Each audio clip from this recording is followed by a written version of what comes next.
A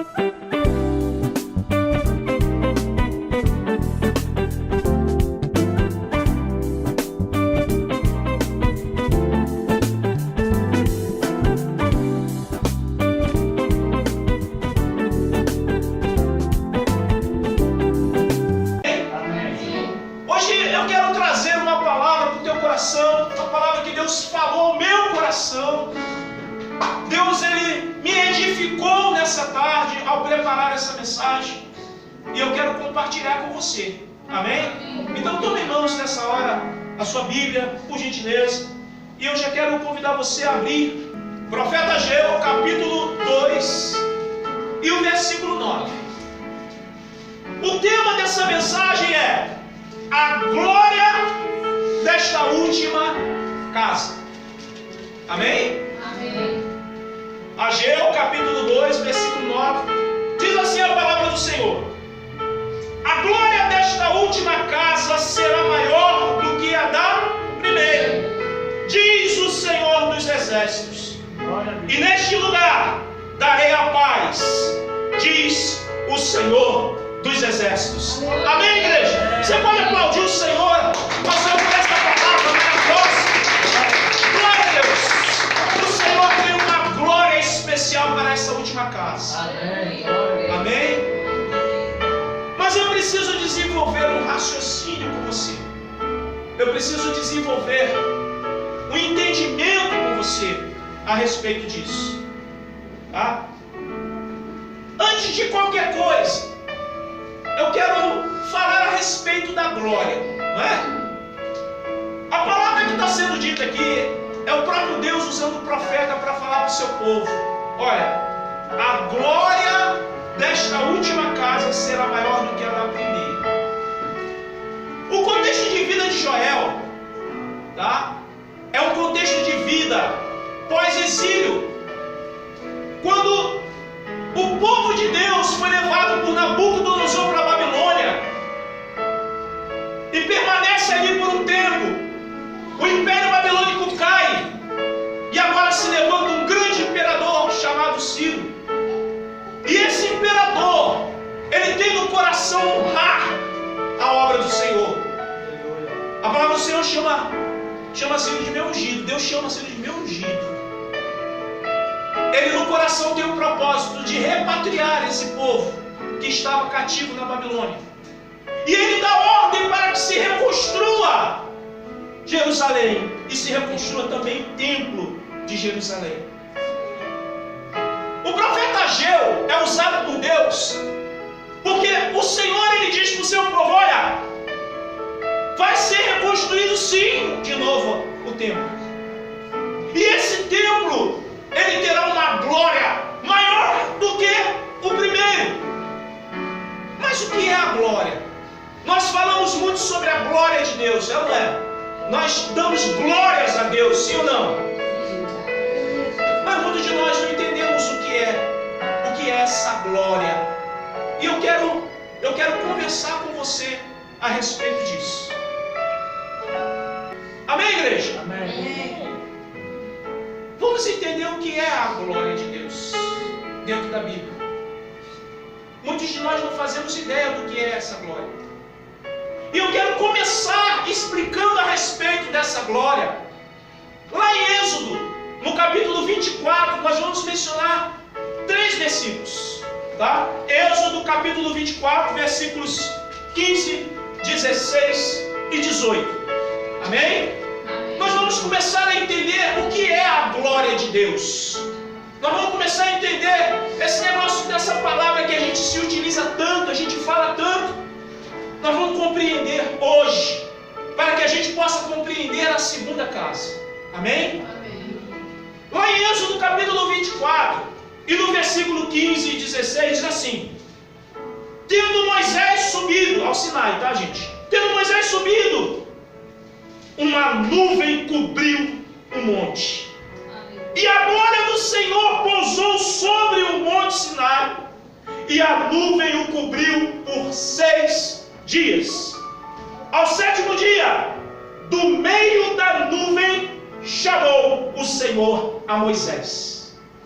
Lá no versículo 18 diz assim: E Moisés, entrando pelo meio da nuvem, subiu ao monte. E lá permaneceu 40 dias e 40 noites. Aleluia, Deus. Uma nuvem cobre o Monte Sinai. Aleluia. Essa nuvem permanece lá, irmãos, durante 6 dias. No 7º dia, Deus do meio da nuvem chama Moisés. E qual é a decisão de Moisés? Entrar por dentro da nuvem. O que é a glória de Deus? A glória de Deus nada mais é do que sua própria presença. Aleluia, Deus. E como tipificava a glória de Deus? Como tipificava a glória de Deus no passado? Aleluia. Através da nuvem. Deus chama Moisés. Lá do meio da nuvem, Moisés entra por dentro daquela nuvem e sobe a montanha. E ele permanece lá 40 dias e 40 noites. Sabe por que Moisés fica lá tanto tempo? Porque na presença de Deus a gente não tem fome. Aleluia. Na presença de Deus a gente não tem sede. Na presença de Deus a gente não sente falta de nada do mundo. Na presença de Deus nós esquecemos de tudo. Na presença de Deus nós não queremos sair. Glória a Deus. Aleluia, Jesus. Moisés permanece lá 40 dias e 40 noites, porque na presença de Deus, irmãos, é suprida todas as nossas necessidades. O que é a glória de Deus? A glória de Deus é a própria presença de Deus. Eu fui para o dicionário saber o que o dicionário diz sobre a palavra glória. Glória, segundo o dicionário da língua portuguesa, significa honra, significa fama por obras prodigiosas. Ora, o Aurélio não consegue dimensionar essa palavra à altura de Deus. A língua portuguesa não consegue alcançar a dimensão de Deus. Eu achei aqui simplificado demais para definirmos Deus no seu agir, no seu falar, na sua presença, no que Ele age, no que Ele faz nas nossas vidas. Moisés resolve estar ali 40 dias e 40 noites. Por quê? Porque ali é o melhor lugar para estar. E eu quero te convidar, meu querido e minha querida, a entender que o melhor lugar para você estar é na presença de Deus. Glória a Deus. Na presença de Deus não tem choro. Na presença de Deus não tem angústia. Na presença de Deus nós não nos decepcionamos.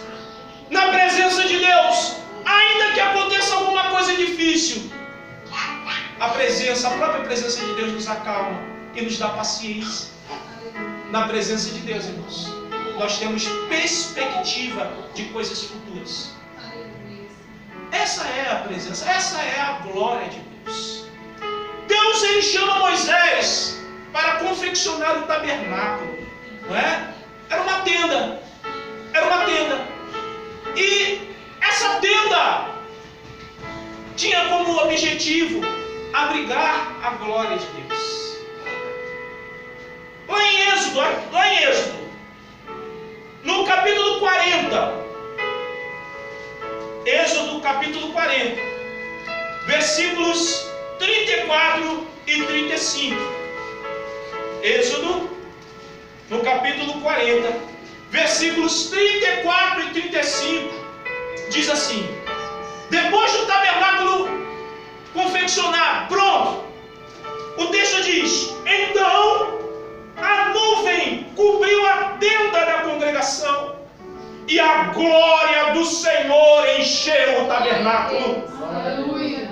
Moisés não podia entrar na tenda da congregação, porque a nuvem permanecia sobre ela e a glória do Senhor enchia o tabernáculo. Glória a Deus. O que é a glória do Senhor? É a própria presença dele. Aleluia, O que é a glória do Senhor? É a manifestação da sua presença aos homens.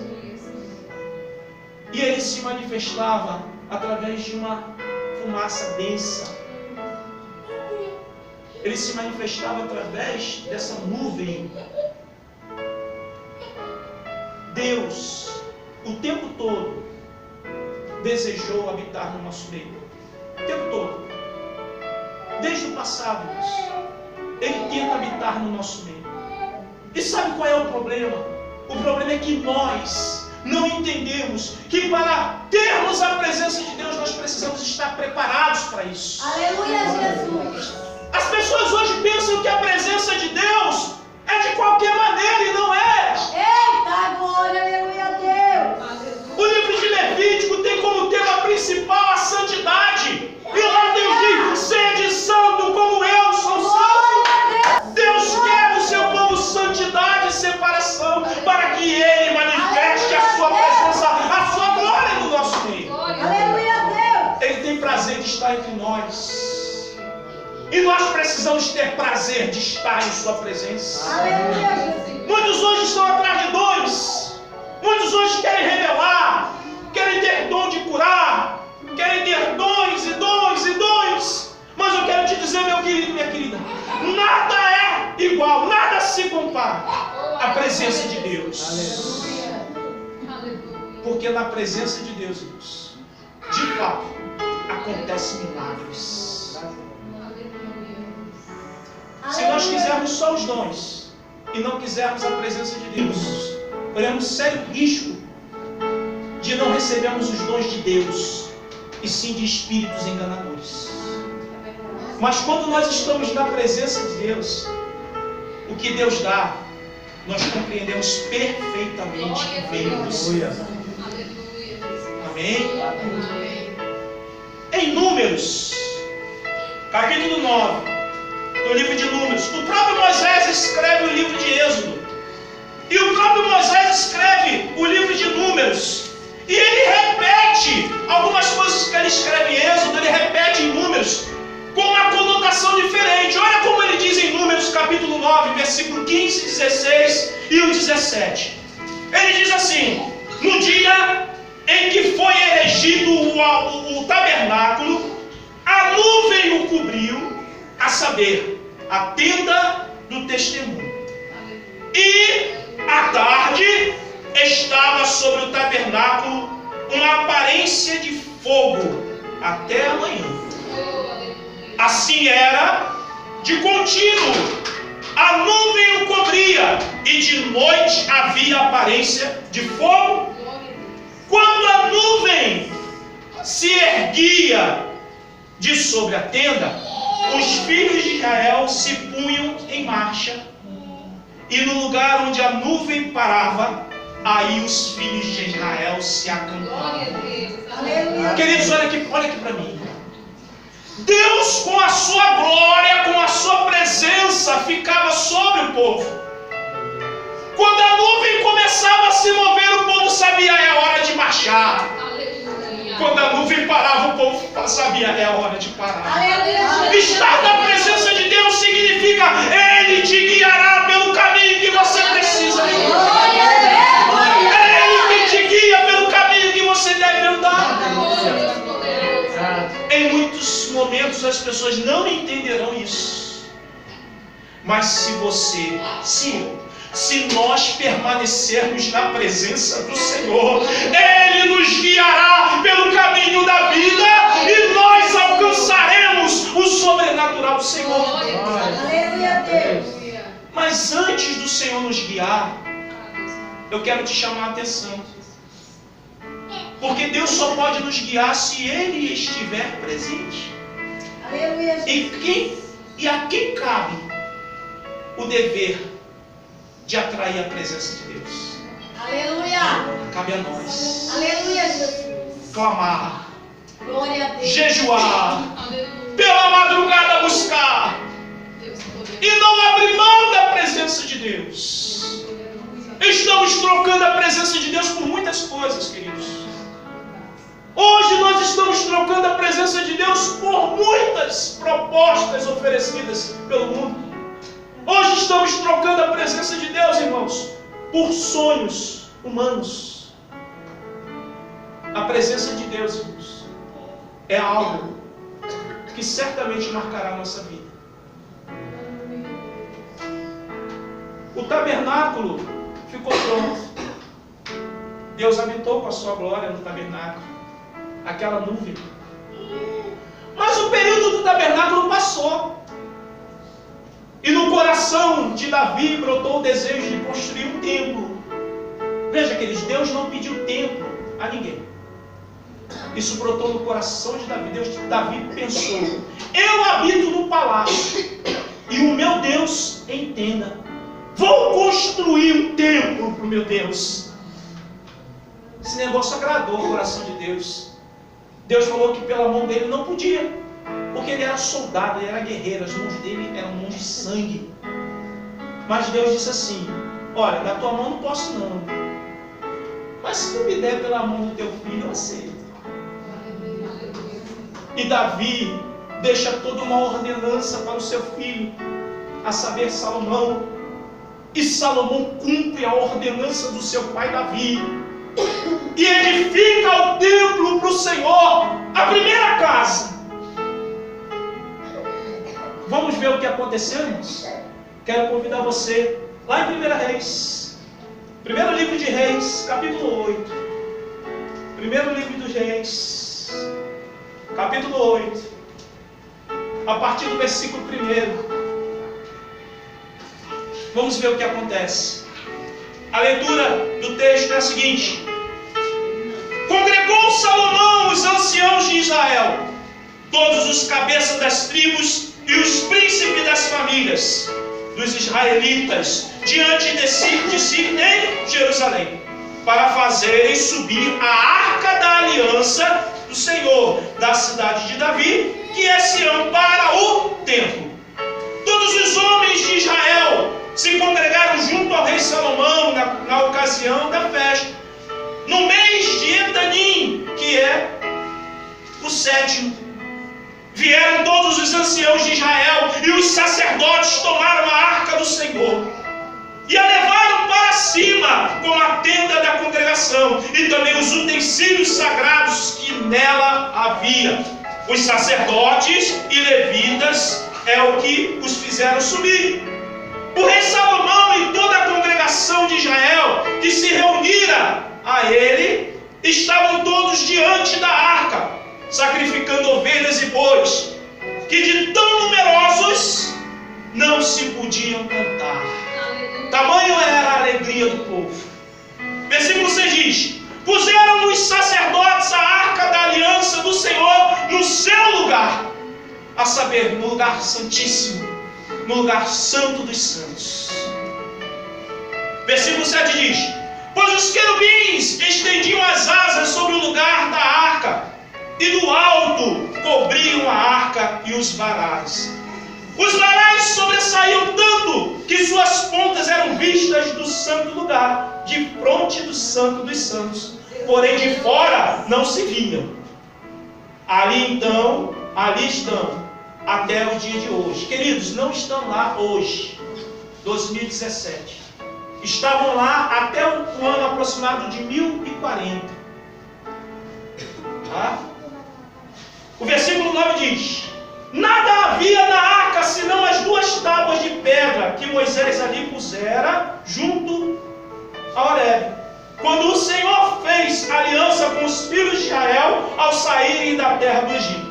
Versículo 10 diz: tendo os sacerdotes saído do santuário, uma nuvem, atenção queridos, tendo os sacerdotes saído do santuário, uma nuvem encheu a casa do Senhor. Versículo 11 diz: e encheu de tal sorte que os sacerdotes não puderam permanecer ali para ministrar por causa da nuvem, porque a glória do Senhor encheu a casa do Senhor. O que é a glória de Deus? É a própria presença de Deus. Aleluia, Deus. E eu identifico um grande erro no nosso linguajar, quando a gente diz assim: glória seja dada a Deus.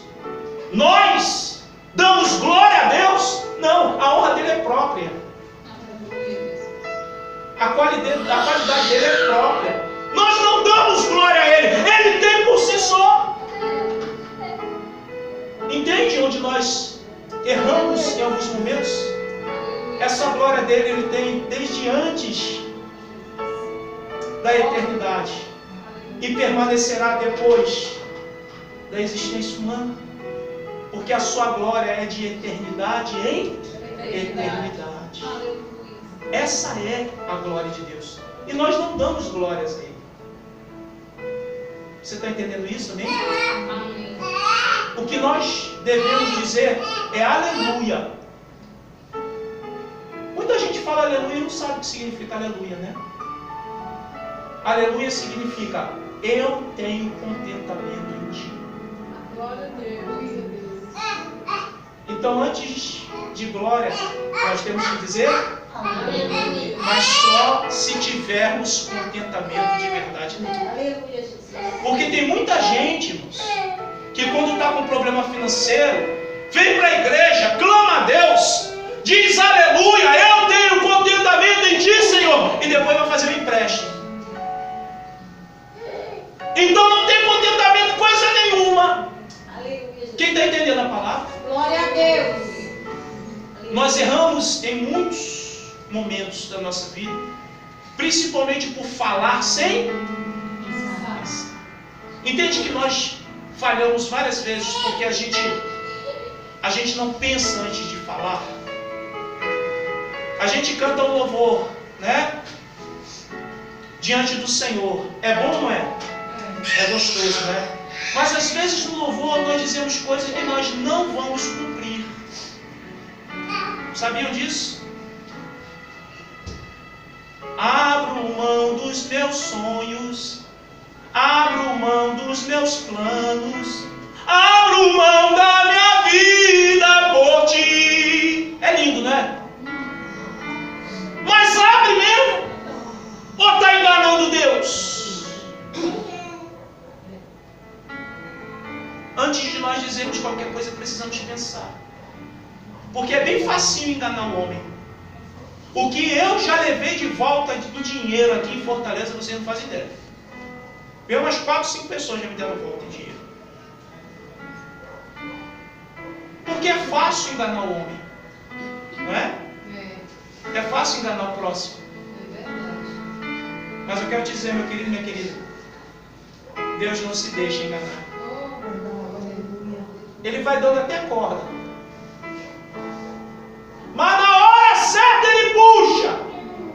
E quando puxar, a Bíblia tem os ais. Já ouviu falar nos ais da Bíblia? Ai daquele, ai daquela. O ai é uma definição de uma dor tão profunda que não tem palavras para expressar. Isso significa os ais de Deus. Eu estou fora desses ais. Para mim não. Né? Diga assim, eu estou fora desses ais. Por isso eu vou cumprir diante de Deus aquilo que eu determinar na sua presença. Amém, irmão? Por isso que a Bíblia diz que é melhor não votar do que votar e não cumprir. Diga assim, ai, ai, ai. Vocês estão entendendo porque muita gente está indo de mal a pior? É porque um abismo chama outro abismo. Porque nós escolhemos estar na presença de Deus. E se estamos na presença de Deus, ele tem que ter cuidado com a nossa vida. Porque Deus, ele não se permite enganar. A glória de Deus, aquela nuvem, encheu a casa, encheu o tabernáculo, encheu o templo. Coisa linda, né? Olha o que Deus me faz lembrar. Elias mandou dizer para Acabe: Acabe, se prepara que vai ter uma estiagem, vai parar de chover.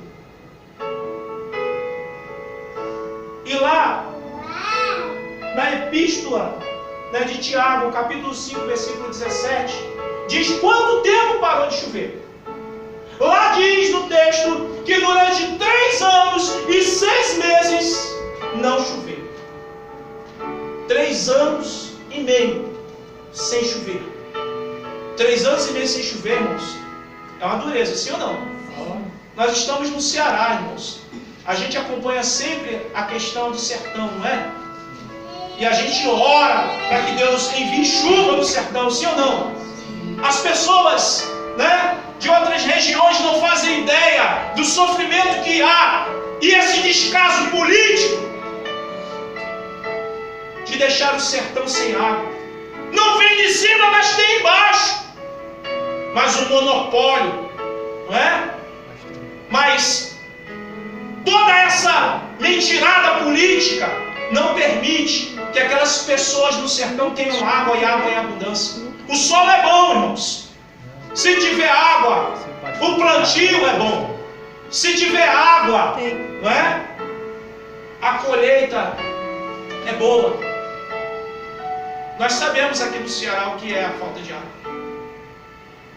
O fato é que, depois de 3 anos e meio, Deus fala ao coração do profeta para que clamasse por chuva. O profeta sobe ao monte, o Monte Carmelo. Lá ele coloca a cabeça entre os seus joelhos e começa a clamar a Deus pedindo chuva. E ele pedia para que o seu servo fosse da banda do mar, do lado aonde a montanha dava para o mar Mediterrâneo, para ver se do mar tinha algum sinal de chuva. O texto diz que durante 6 vezes, que por 6 vezes, o moço ia lá e retornava dizendo: não tem nada.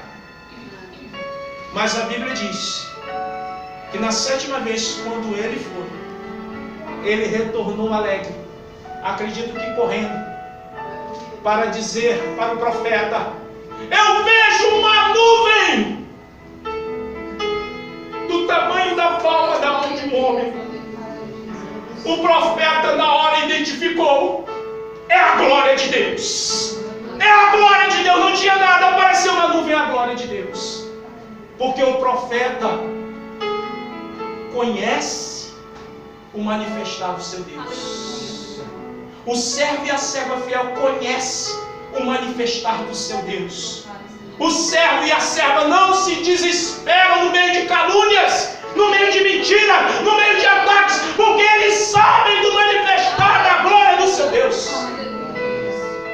Quando aquele jovem voltou dizendo: tem uma nuvenzinha do tamanho da palma da mão de um homem, o profeta se levanta, sabe que é a glória de Deus, e ele diz: desce e avisa a Acabe, se prepara que virá abundante chuva. Porque quando um homem e a mulher estão na presença de Deus, há Deus, tudo a eles é revelado. E veio abundante chuva. Eu gostaria de convidar você para a gente voltar lá em Ageu. Lembra? Em Ageu, no capítulo de número 2, versículo 9. Assim foi a glória de Deus sobre a primeira casa. Aquela nuvem presente. Aquela nuvem que constrangia todos. O templo foi destruído por Nabucodonosor. O templo foi destruído por aquele imperador que veio com muita opulência, veio com muita ira, com um ímpeto maligno, e destrói Jerusalém, destrói o templo. Agora é dada a reconstrução do segundo templo, no mesmo local. E Deus usa o profeta Ageu, como nós lemos no início, dizendo: a glória desta última casa será maior que a da primeira, diz o Senhor dos Exércitos. E neste lugar darei a paz. Diga: o Senhor dá a paz.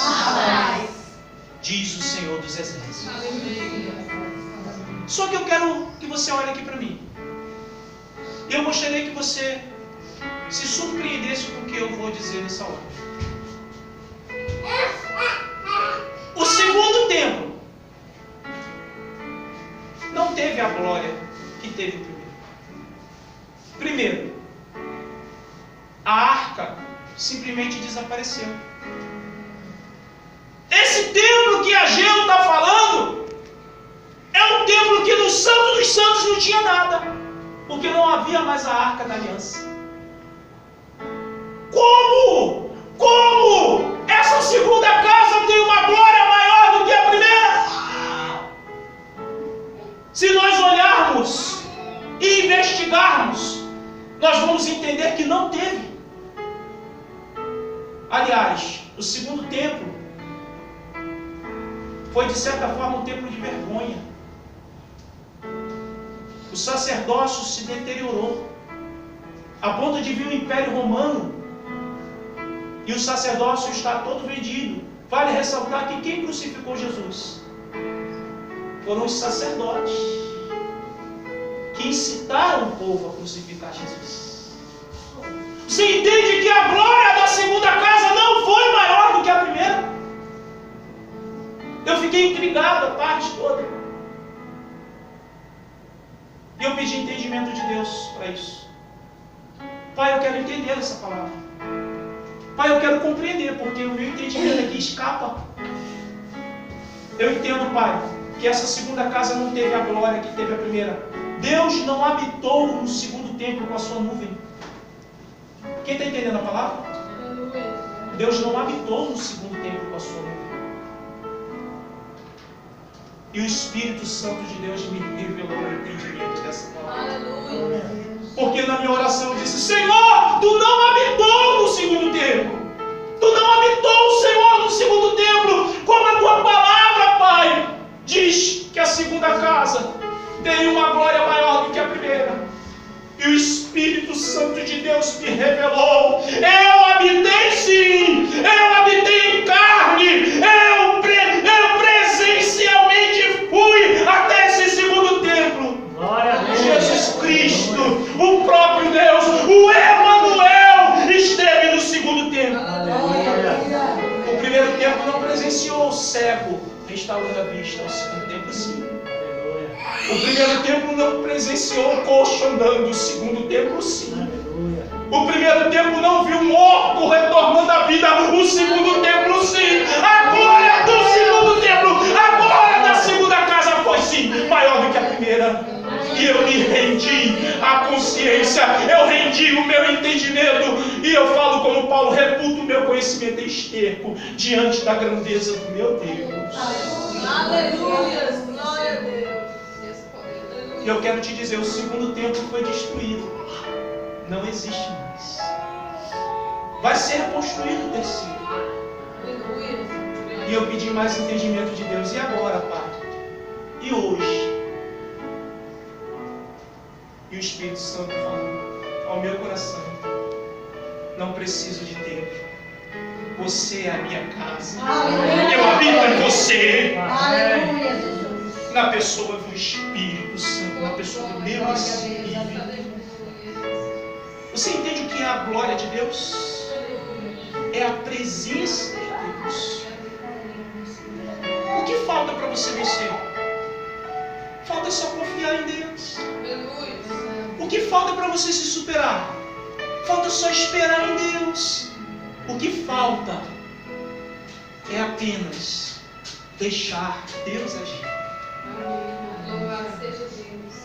Não se rebele. Não enlouqueça. Não saia correndo daqui para ali, dali para aqui. Não saia desnorteado. Confie em Deus. Porque a sua glória habita nas nossas vidas. Você pode aplaudir o Senhor por isso, igreja? Em nome de Jesus.